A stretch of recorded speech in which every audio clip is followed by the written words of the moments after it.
Asante kwa kujiunga na mtu wako wa nguvu, ripota wako wa nguvu Millard Ayo. Hapa ni Pugu Road, Dar es Salaam. Leo nimetembelea kwa mara ya kwanza Danube Home ambayo inapatikana GSM Mall. Bana, sikuwahi kujua kama kuna Watanzania wamewasogezea Watanzania wenzao vitu vyote vizuri. Sasa tembea na mimi tuone moja moja jinsi ambavyo inakuwa. Ni mara nyingi utakuwa umemuona Millard Ayo akiposti picha mbalimbali za nyumba kwenye Instagram, Facebook, Twitter na kwenye millardayo.com. Sikuwahi kujua pia kama nitakutana na sehemu Dar es Salaam ambako wanauza vile vitu ambavyo vinakamilisha nyumba za nguvu. Kiukweli siwezi kumaliza ghorofa zote 4 kukuonesha kila kitu kwa sasa. Cha kufanya ni wewe kuja hapa GSM Mall Pugu Road ujionee na vingine vingi ambavyo sijakuonesha bado.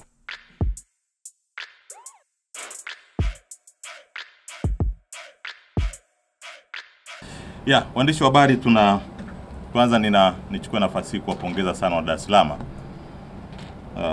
Wamekuwa wanatupa taarifa nyingi sana kuhusiana na hawa ndugu zetu wanaovuta haya madawa ya kulevya, lakini pia wanaouza madawa ya kulevya. Kwa hiyo tumekuwa na mafanikio makubwa.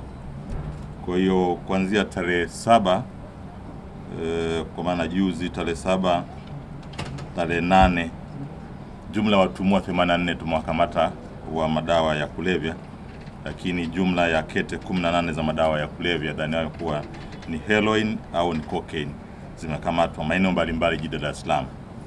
Lakini kubwa zaidi pia kuna bangi zipatazo puli 76 na misokoto 7 pamoja na bunda kubwa za bangi zipatazo 3. Kwa hiyo kimsingi tunaendelea vizuri na taarifa zinazidi kumiminika, tunazipata kupitia WhatsApp. Kwa hiyo niwapongeze sana, lakini bado nasisitiza tu kwamba swala hili wenye vitu wa serikali za mtaa pia watusaidia sana, manake hawavuta madawa ya kulevya au wanauza kwenye mitaa yao. Kwa hiyo operation inaendelea vizuri sana na imekuwa na mafanikio makubwa sana. Lakini la pili nitaka kuzungumzia habari ya Mheshimiwa Tundu Lissu. Bado tuko naye, inatoka juzi alipokamatwa ameletwa hapa kwetu. Kwa hiyo mahojiano yanaendelea na timu yetu ya upelelezi, lakini natokana na kauli au matamko ambayo amekuwa ameyazungumza mara kwa mara hapa Dar es Salaam. Ukiangalia yale matamshi na yale mazungumzo yanaashiria uvunjifu wa amani. Kwa hiyo kimsingi upelelezi bado unafanyika, na baada ya kukamilisha upelelezi wetu tutapeleka jalada kwa wakili wa serikali na baadaye nafikiri atapelekwa mahakamani. Kwa hiyo kimsingi bado tuko naye. Taarifa zinazidi kuja. Kwa hiyo mwisho wa siku baada ya kukamilisha ndio nitawaambia matamshi gani ambayo yamekuwa anayatamka ambayo yanaashiria uvunjifu wa amani. Lakini ndugu waandishi habari, pia nizungumzie kuhusu kesi ya huyu binti maarufu Wema Sepetu, Majarada na wenzake.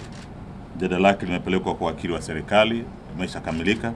Kwa wakili wa serikali nafikiri analipitia ili aweze kuandaa mashtaka na kuona ni lini wanaweza kumpeleka mahakamani yeye na wenzake.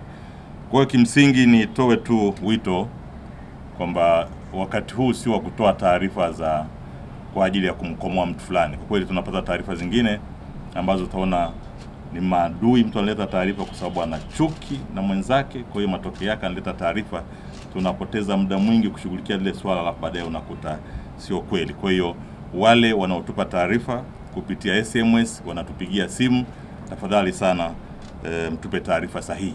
Lakini uelewe unapotupa taarifa ukiwa unajua kabisa hii taarifa na uongo ya uongo. Narudia, ukiwa unatupa taarifa unajua kabisa unampa taarifa kamishna wa polisi kanda maalum Dar es Salaam, na ukiwa unajua taarifa hiyo ni ya uongo, tukibaini uongo huo tuna kila sababu ya kushtaki kwa sababu unatoa taarifa ya uongo kwa kiongozi wa serikali.